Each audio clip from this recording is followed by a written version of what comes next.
Ողջույն,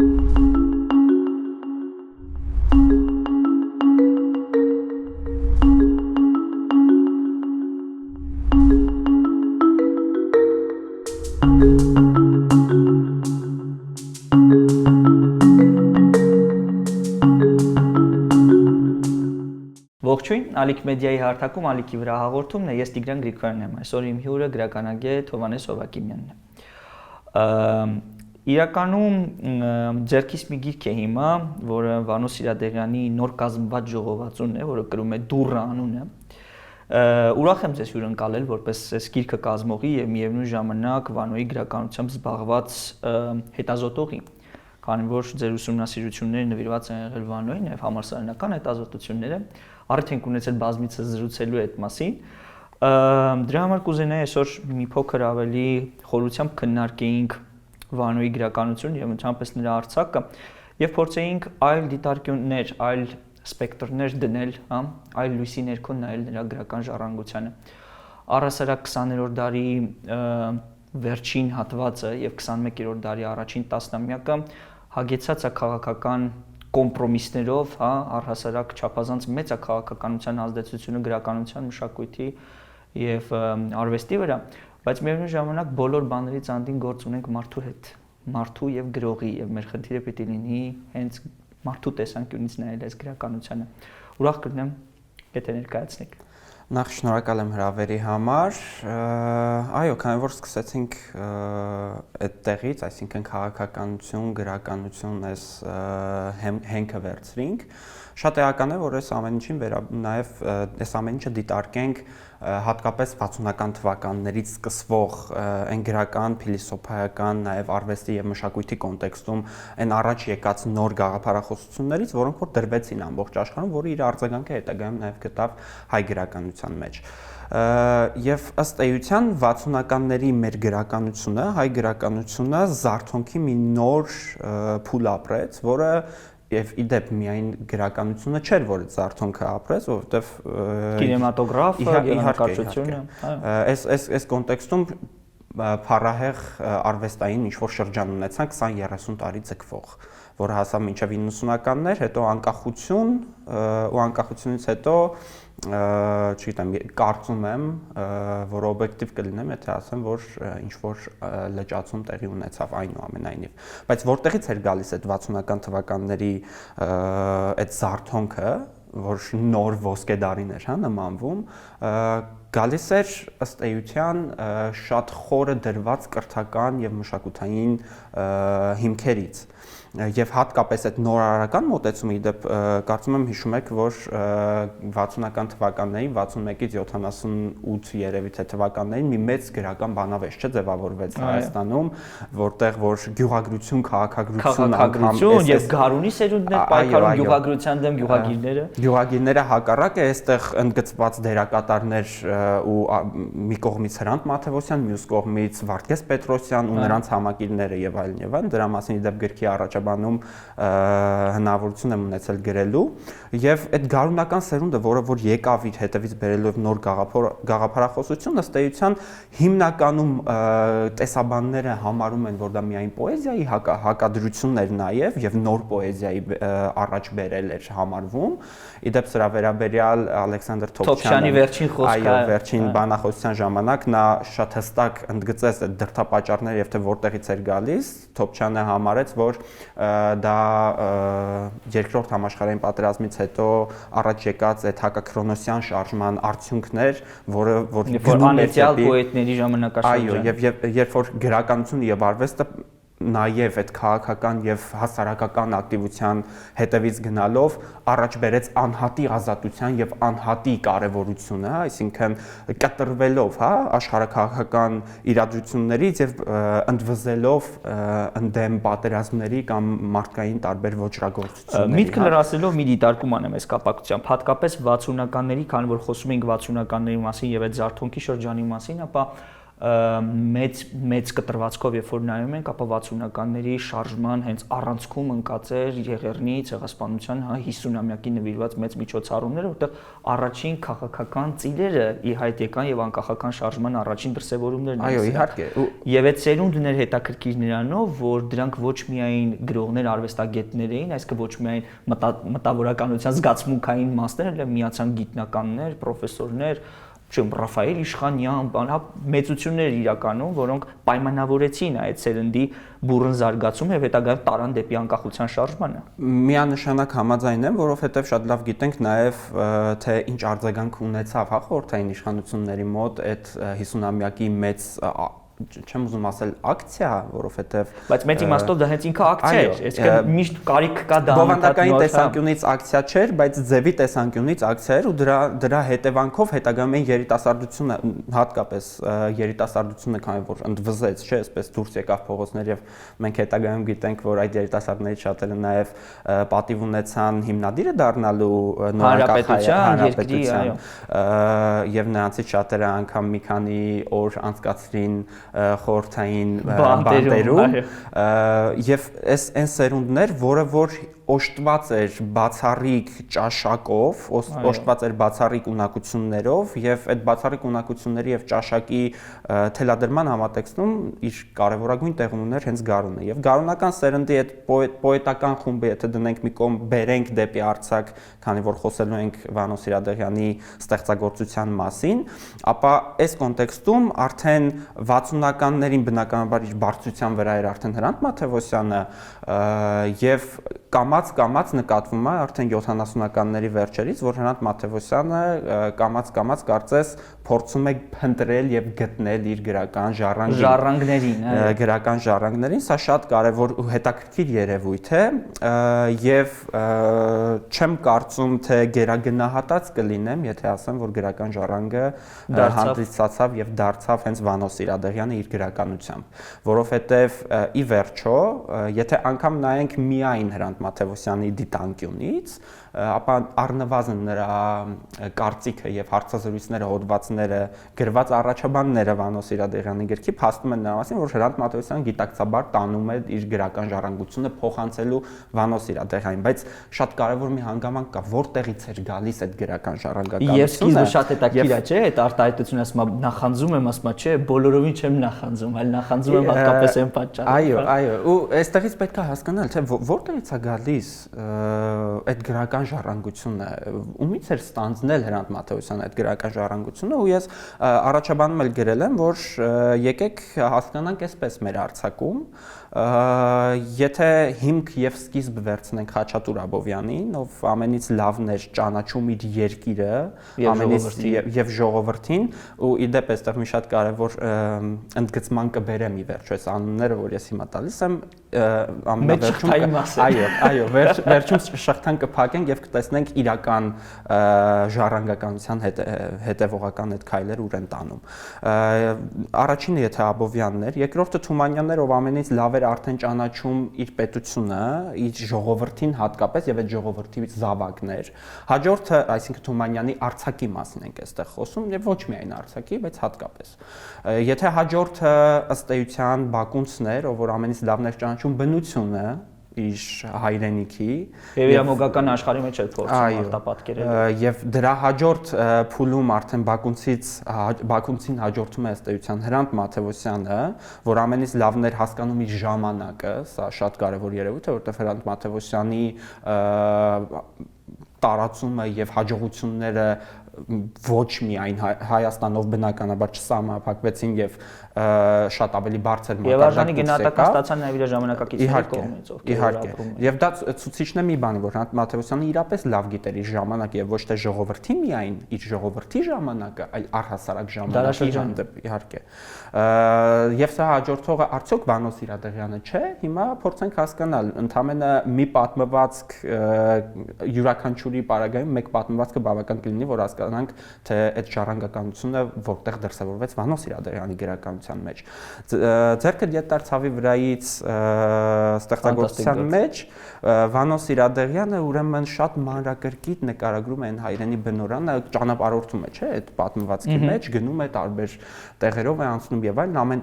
տեղի վերաբերյալ մի հուշ է պատմում, մի պատմական դրվագի վրա է ուշադրություն դարձնում եւ այլն։ Հիմա սրա հետ զուգահեռ տանենք Խաչատուր Աբովյանի Վեր Հայաստանին, որտեղ հերոսը շատ մանրակրկիտ այդ ճանապարհորդության նորից, հա, ընթացքում շատ մանրակրկիտ կարծես ուրվագծում է պատմական հայրենիքի, պատմական Հայաստանի սահմանները։ Եվ սա ըստ էության այն նույն հնարքն է, մենք նույն հնարքին ենք ականատեսնում, ինչ որ անել է Վանո Սիրադեղյանը ձեռքը դիետ տարում, այսինքն սեփական ժողովրդի պատմական հիմքերին ծանոթ Խաչատուր Աբովյան, սեփական ժողովրդի պատմական հիմքերին ծանոթ Վանո Սիրադեղյան։ Երկրորդը մեզ մոտ Թումանյաններով ամենից լավ գիտեր իր ժողովրդին, այսինքն այդ ժողովրդի զավակներ նրա վարք ու բարքի, ներքին մշակույթի կրողներ եւ հավաքական կերպարը, հա, այսպես վերցնենք Թումանյանին, այս կոնտեքստում Վանո Սիրադեղյանի պատմվածներից եկեք վերցնենք Գառախպերիկը, որը ամենից լավն է երևի թե նկարագրում այն հայ մարդուն, այն ժողովրդին, հասարակ ժողովրդին, որը որ կա Հայաստանում եւ այս կոնտեքստում այս համադրությունը եւս ունենք։ Հաջորդը զարմանալի է նաեւ ես կուզենայի նաեւ անդրադառնայինք առաջին նշվածից ձերքը ետ դարձավի վրայից այդ գործի մեջ զարմանալի հետաքրքիր մի նմանաբանություն կա իր ժամանակի եւ իրենց առաջ ապրած գրողների մեջ վերջին հատվածում, հա, երբ որ ասում է անիծվես դու որպես գրող, որովհետեւ քո ապրած ժամանակի մեջ քո ողբերգական են քո գրողները, որովհետեւ անձնական ես չունեն իրենց գրականության մեջ։ Եվ սա ինչ որ առումով հետաքրքիր արտացոլանք ունի եւ ինչ որ առումով նաեւ մաքրվում է նրա մի ստեղծագործության մեջ։ Եվ ոչ միայն Անանձրև Ուլիսը, այստեղ անձնային, այսինքն սեփական դեմքի խնդիրը իդեպ ամբողջությամբ լուծում է Վանո Սիրադեղյանի գրականությունը, որովհետեւ որքան էլ որ Վանո Սիրադեղյանի գրականությունը գրված լինի իր ժողովրդից, իր ժողովրդի մեջ եղած յուրաքանչյուր անհատի դեմքից, միևնույն ժամանակ այնքան ներքին եւ անհատական բնույթ ունի, որ հարցերի պատասխանները ակնհայտ են դառնում։ Հիմա շարունակենք, հա, ի սկզբանե դրված շղթան, հաջորդը Բակունցն էր, որ ամենից լավ գիտեր բնությունը, եւ այս կոնտեքստում անգամ չգիտեմ, կդժվարանամ անգամ ասել, թե որ ստեղծագործությունում Վանո Սիրադեղյանի չկա այդ հայրենի բնությունը, ամենուրեք այդ ամեն ինչ մենք տեսնում ենք։ Հաջորդը Մաթեոսյանի ժամանակի զգացողությունը Վանո Սիրադեղյանի մոտ ոչ միայն որովհետև բոլորը կարծեմ խոսում են, չէ, հիմա արդեն չգիտեմ հրապարակախոսական հոդվածներից, ճշգրտությունից, դրա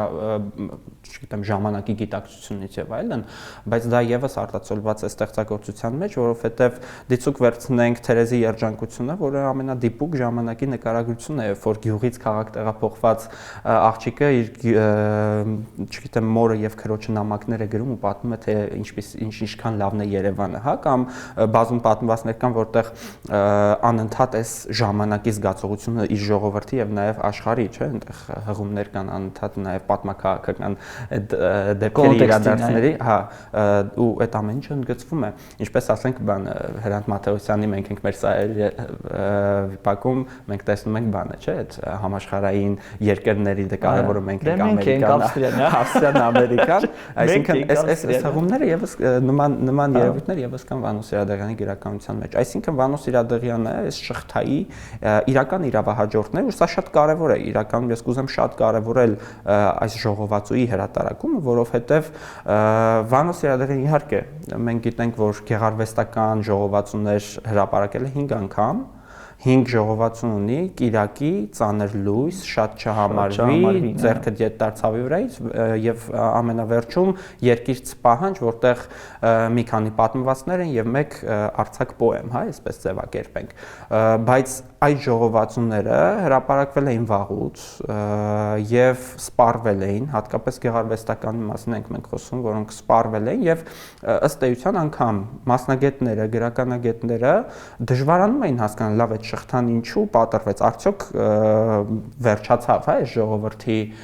տաղանդի դրսևորումը կամ արդյոք չկա մի միջանկյալ օղակ, որը որ պիտի Հրանտ Մաթեոսյանին հաջորդեր եւ նախորդեր նոր եկող սերնդին, հա, որովհետև այդ կարևոր իրոք կա այդ հաջորդականության տրամաբանությունը չխախտելու կարևորությունը։ Իրապես դա այդպես է, դա պիտի պահպանվի, որովհետև կան այսօր ժամանակակից գրողներ, ովքեր բավական մեծ ազդեցություն ունեն Վանո Սիրադեղյանի ստեղծագործությունից եւ հատկապես այն երևույթը, որ այսօր մենք նկատում ենք մեր ժամանակակից արձակում, այդ ռիթմական արձակի առանձնահատկությունները, ռիթմիկ արձակը ըստ էության եկավ հայ գրականություն հենց Վանո Սիրադեղյանի ստեղծագործությամբ։ Հետաքրքիր է նաև մի կարևոր հանգամանք ներտեքստային եւ արտատեքստային տարածության մեջ, երբ որ կառուցում է ընդհանրապես պատկերներ, երբ որ կառուցում է միջավայր, ինչպես նկատում է իմիջիալուց նաև Մաթեոսյան, զարմանալի բառընտրության այդ ճշտորոշություն ունի եւ երբեք բառերի մեջ չես հայտնվում մի իրավիճակում, որտեղ խեղդվում ես տարածության մեջ, այլ զարմանալիորեն ազատ է թողնում եւ մտածողության եւ դիպուկ լինելու հարցում, հատկապես որոշ գործերի մեջ այդ պատկերայնությունը մարդուն նկարագրելու համար երբեմն սարսռացնելու չափ ազնիվ է։ Իդեպ դրա վերաբերյալ երբ որ ուսումնասիրություն էի կատարում, սկզբում ուսումնասիրություն էի կատարում հատկապես լեզվաոճական տեսանկյունից, որովհետև շատ տարբերվող ոճ ունի Վանո Սիրադեղյանի գրականությունը, մի հետաքրքիր երևույթ նկատեցի, նախ պատկերավորման արտահայտչական միջոցները, որոնք որ կիրառվում են առհասարակ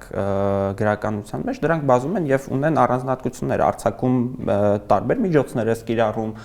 պոեզիայում տարբեր միջոցներ, բնականաբար այնտեղ կա հանգավորման, ռիթմի եւ այլնի խնդիր, արձակում չկա այդ ամենը, միայն պատկերներ, կերպար պատկեր, չգիտեմ, այս փոխհարաբերություն, առնչություն, սրանք են հիմնականում, կամ մագդիրներ, փոխաբերություններ եւ այլն, որոնք որ կիրառվում են, այդքանով սահմանափակվում էր արձակը, բայց ինչն էր հետաքրքիր Վանո Սիրադեղյանի ստեղծագործության մեջ, այդ ուսումնասիրության ժամանակ ես հանգեցի այդ մտքին, հետեւյալը, որ Վանո Սիրադեղյանը ոչ միայն կիրառում էր արձակին բնորոշ բոլոր պատկերավորման միջոցները, այլև հնարավոր է, որ մեկ նախադասություն ես առանձնացրել է այդպիսի նախադասություն, մեկ նախադասության մեջ նա կիրառում էր բոլոր պատկերավորման արտահայտչական միջոցները, այդ թվում եւ արձակին ոչ բնորոշ հանգավորում, որովհետեւ յուրաքանչյուր մեծ նախադասություն էր, յուրաքանչյուր անդամ, անգամ ստորակետրով երբ որ բաժանում էր, նայում էր վերջում հանգավորում կա։ Հանգավորում էր կիրառում, որը ռիթմի բարձր զգացողություն էր կիրառում եւ անգամ կար նախադասություն, որտեղ կար պատմված, ես իհարկե չեմ ցանկանում դրա մասին որսոր բարձրաձայն ասել, բայց կար պատմված, որտեղ բոլորը հստակ անգամ վանկային կոնտեքստում հաշված էին, այսինքն կար տրամաբանություն, թե քանի վանք կա տվյալ նախադասության մեջ, այսինքն դե գիտենք, որ ռիթմը, օրինակ բանաստեղծության մեջ կառուցվում է ոչ միայն հանգավորման միջոցով, այլև տվյալ հատածի մեջ եղած վանկերի քանակով։ Եվ այս առումով Վանո Սիրադեղյանը կամ մի պատմվածքի մեջ նախընտրում էր միայն զույգ վանկերով վերջացնել նախադասությունը, որպեսզի այդ ռիթմի զգացողությունը չկոտրվի։ Բավական բարդ մի համակառույց։ Իհարկե, նաև գրականությունը գնահատելու տեսանկյունից մանրակրկիտ ուսումնասիրությունն իհարկե շատ բաների վրա պիտի լույս սփռի, նաև այն ոճերի եւ ձևերի կիրառությունը, որոնք ընդհանրապես մեր գրականության համար կատարյալ նորամուծություններ են։ Դրա լավագույն օրինակներից մեկը երբեմն նաև եթե համեմատել ունենք որոշ գործերում ինձ հիշեցնում է Միլորադ Պավիչի ոճը եւ դրա լավագույն դրսեւորումներից մեկը հենց Դեսանտ Սալոնիկում պատմվածքն է, որտեղ շատ կենթանի եւ միևնույն ժամանակ համ ունեցող այդ բառերի ամբողջ խոշորացույցի տակ նայում է աշխարհը եւ դեպքերի քննությունը, Կոսովոյի օրինակով, Բելգրադի ռմբակոծությունը, ամեն ինչ, Բալկանյան պատերազմը, դրա կատարյալ արտապատկերումն է մեր իրականության։ Եվ հենց սա է սահմանում եւ ընդգծում թե ինչպես էր Վանո Սիրադեղյանը զգում իր ժամանակը գեղարվեստական գրականության մեջ։ Այնուամենայնիվ հետաքրքիր է նաեւ դիտարկել Վանո Սիրադեղյանի գեղարվեստական գրողից բացի որպես հրապարակախոսի։ Շատ հետաքրքիր եւ քաղաքական ռետորի եւ միևնույն ժամանակ ոչ պակաս գրողականության պահանջող, մտածողի, որը գրում է եւ հեղինակում է քաղաքական տեքստեր, այդ թվում նամակներ եւ մնացած բաները։ Եթե մի կողմ թողնենք դրա ընդհանուր, այսպես քաղաքական բնույթը, ապա դրանցից յուրաքանչյուր մեկը նման է մի առանձին գրական ստեղծագործության։ Իհարկե, այս կոնտեքստում կուզեմ ընդգծեմ, թե ինչով էր տարբերվում Վանո Սիրադեղյանի հրապարակախոսությունը, տեսեք առհասարակ մեր ուրեմն այսպիսի երևույթը ակնհայտ է։ Արձակում, եթե Վանո Սիրադեղյանը վերցնում էր գործողությունների ընթացք, որոնք որ հնարավոր են եւ դրան միջանկյալ բերում էր իր պատկերացումները, իր մտածողությունը եւ գնահատական էր տալիս սյուժեից դուրս, այսինքն որ հեղինակային խոսք գործողությունների ընթաց, բայց դրանից զատ հեղինակի վերաբերմունք, հա։ Այս նույնը ըստ էության հրապարակախոսության մեջ է, ուղղակի սյուժեին փոխարինում է իրական դեպքերը եւ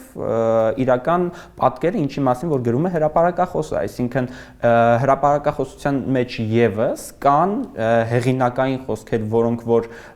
որևէ դեպքի տվյալ հոդվածում ներառված, հա, դեպքի մասին չեն, պատմաքաղաքական ինչ-որ իրադարձության մասին չեն, բայց այստեղ ինքը առաջ է բերում այդ հեղինակային, այսինքն լրիվ գրողական մոտեցումը, հա, որովհետև այնտեղ չգիտեմ, նաև հայրենիքի պատմական է, որ հայը պատմական հայ, սա լրիվ գեղարվեստական տեքստի կարծես նման լինի իր բնույթով, այսինքն գրողի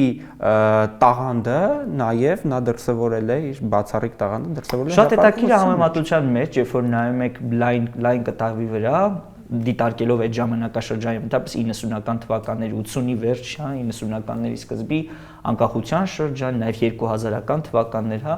այս этаպը, երբ որ մենք նայում ենք քաղաքական խոսույթը, նարատիվը, շատ հետաքրքիր է, յուրաքանչյուր քաղաքական օբյեկտ կամ քաղաքական սուբյեկտ, որը արտահայտում է միտք, կրում է իր մասնագիտության ազդեցությունը։ Շատ զարմանալի եւ մեջբերումների, եւ խոսքային տիրույթի, եւ մտակառուցման, հա, այս բոլոր, սրանք բոլորը նշած զողեր են, որոնք ժամանակակից ընթերցողի համար լիակատար պատկերացում են տալիս այդ պատմական ընթացքի մասին եւ սրանով էլ նաեւ կարեւոր եւ կուզենայի նաեւ անդրադառնալով գրքին փորձեք բացատրել սրա տրամաբանությունը, կազմության, հա, գաղափարը, միտքը եւ իհարկե պատմեք գրքի մասին։ Շատ լավ։ Խնդրեմ։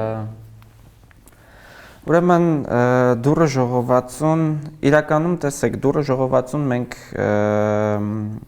հրատարակեցինք, պատրաստում էինք հրատարակել Վանո Սիրադեղյանի 75-ամյակին ընդառաջ, որովհետև կազմել էինք մեծ միջոցառումների ցանկ այդ օրը դարձնելու լրիվ սիրադեղյանական օր եւ ի սկզբանե վերցրինք տրամաբանությունը շատ բարձր էր, վերջացել էին գրախանութներում չկային ընթերցողը ցանկանում էր կարդալ Վանո Սիրադեղյան գեղարվեստական գրողին, արձակագրին եւ չկային ստեղծագործությունները։ Մի քանի բան համացանցում, հա, ասենք կտորտանքներով կամ անմշակ կամ թերի դրված են հրապարակումներ եւ վերջ ու իդեպ նաեւ Facebook-ում հա այս մեջբերումային գրական կարծես մեջբերումային գրող դարձած լիներ, հա Վանո Սիրադեղյանը տողեր էին առանձնացնում եւ Վանո Սիրադեղյանին ճանաչում էին միայն այդ տողերով։ Իդեպ այստեղ շատ կարեւոր ընդգծում կուզենայի անել, այստեղ շատ էական է, որ Վանո Սիրադեղյանը շատ դիպուկ հարվածներով իբրև գրող եւս վարկաբեկվել է այս ընթացքում, բոլորիս հայտնի չգիտեմ, այդ ցիտիկը Վանոն ա գրել եւ այլն, այս բաներով ես կարող եմ ասել նման միտք արտահայտողներին, որ ցիտիկը շատ ավելի հավանական որ գրելա ձեր տատիկը, որովհետև հիմքերը կասկածելու որ դա գրել է Վանո Սիրադեղյանը նույնքան են, քան ձեր տատիկի գրած լինելը զրոյական, այսինքն։ Եվ մի հարց եւս գրքի կապակցությամբ նաեւ ընդհանրապես գրականության առումով առասարակ վերջին շրջանի զարգացումները նկատի ունենալով եւ նաեւ քաղաքական խմորումները եւ նաեւ հետպատերազմյան հասարակության պահանջը նորից վերադարձնում է այս սերնդի գրողներին դեպի գրականություն, դեպի հետ այն բարձունքը, որոնք իրենք երբևէ նվաճել են։ Ինչ որ պատճառներով դրանք հետայացք են ունեցել, ինչ որ առումով դրանք նահանջել են, բայց այնուամենայնիվ վերստին ընթերցման process-ի մեջ են եւ այս առումով երկիրը եւ հողի ջանքը գնահատելու համար եւ մարդկանց գնահատելու տեսանկյունից նորից ընթերցողի սեղանին են վերադառնում Մաթեոսյանի քիչ հայտնի Տերը գործը, հա, Վանոյի պատմվածքները, բազմաթիվ բանաստեղծների աշխատանքներ, այն գրականությունը, որը ստեղծվում էր մի ժամանակ, հա, հանուն այդ մեծ հայրենիքի երազանքի։ Եվ այս առումով Վանոն հենց այդ արժեշղթային իմաստն է, եթե կարելի է այդպես ասել։ Անպայման այդ արժեշղթային իմաստն է, բայց եկեք կարևոր մի ընդգծում անենք, հա, որքան էլ Վանո Սիրադեղյան արձակագիրը եւս, այսպես, չգիտեմ, մեծ հայրենիք երազող է, բայց նա երկնքին նայող երազող չէր։ Սա շատ կարի։ Ռոմանտիկ չի, ինչ ես ինքն ասում։ Ու այդտեղ օրինակ մի ճամպրուկ փողում հենց այդպես էլ ձևակերպված ասում, վտանգնային էր, որ մենք այդպես պարկած երկնքին նայող երազող կմնանք, բայց չէ, կյանքը չէր թողնի։ Եվ նրա ստեղծագործության մեջ կյանքը եւս չի թողնում այդպիսի ինչ որ չգիտեմ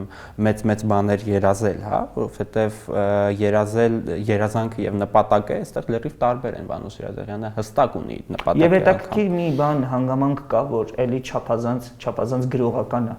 Եթե փորձենք դրա միֆական կողմը մի կողմ թողնել եւ դիտարկել որպես մետամորֆոզի, հա, չվախենամ այդ բառն օգտագործելուց, ապա շատ պոետական անհետացում է եւ շատ պոետական մահ։ Զարմանալի է, ճիշտ այդ գրականության արտացոլումը։ Եվ իրապես չնայած ցավալիությանը, բայց այնուամենայնիվ նաև երևի այդ գրողական հանգամանքն է, որ այդ գրականության նկատմամբ հետաքրքրությունը դարձյալ ավելացնում է։ Ուրեմն հրապարակախոսության մեջ մարդիկ սովոր են առանձնացնել, որ մարգարեական էր նրա հրապարակախոսությունը, որքան դիպուկ եւ անգամ տարիներ անց անդադ կարդում ես եւ ժամանակի փորձության անդադ դիմացող հրապարակախոսություն ունի Վանո Սիրադեղյանը այդ կանխատեսումների տրամաբանության մեջ։ Եվ այս տրամաբանության մեջ նրա ստեղծագործությունը եւս ունի այդ կանխատեսման եւ մարգարեանալու բնույթը եւ հատկապես ցավալի մահվանից հետո, որովհետեւ դուրը վերնագիրը պատահական չի ընտրվել, կարող ենք մեկնաբանել տարբեր հիմքերից։ Նախ նոր վերնագիր չպիտի ընտրեինք ոչ մի կերպ եւ ընտրեցինք նրա պատմվածներից մեկի վերնագիրը դուրը եւ այս տրամաբանության մեջ եթե սիմվոլիստիկական կողմից մոտենանք, ապա դուրը անհայտ է վերադարձի համար, թե գնալու համար եւ արդյոք դուրը փակ է թե բաց է, գուցե փակվեց մի դուռ, բայց բացվեց դրա հետևից մեկ ուրիշը, այսպես կարող ենք հա մեկնաբանել դուրը, բայց պատմվածքը, որը որ ընտրվեց իբրև վերնագիր, ամենավերջում ավարտվում էր հետեւյալ պատկերով եւ հետեւյալ նախադասությամբ եւ կտիրեր տիեզերական անտարբերությունը ինչ որ մեկի լինել չլինելու հանդեպ եւ սա հստակորեն մարգարեություն է սեփական անձի, կանխատեսում է սեփական ճակատագրի նկատմամբ։ Շատ լավ։ Հույս ունեմ, որ ընթերցողի սեղանի գիրքը կդառնա Վանոյի ժողովածուն, ինչպես եւ իր նախորդների, եւ հույս ունեմ, որ նաեւ հաջորդների, որոնք կշարունակեն այդ շղթայի գոյությունը եւ կկարողանան ստեղծել այնպիսի արձակ, այնպիսի գրականություն, որ չի շարժի Մաթեոսյանի երբեմնի ափսոսանքը, որ չի թվա նրան, թե մեր հասարակությունը կազմված է եւ ունի միայն ողբերգական գրողներ, որոնք անձնական տարածքը ներհյուսելու գրականության առիթ չունեն։ Շատ լավ, ուրախ եմ, որ եկաք եւ ուրախ եմ, որ ներկայացրեցիք գիրքը։ Ալիք մեդիայի հարթակում Ալիքի վրա հաղորդումներ, ես Տիգրան Գրիգորյանն եմ, իմ հյուրն էր գրականագետ Հովհաննես Հովակիմյանը։ Շնորհակալություն։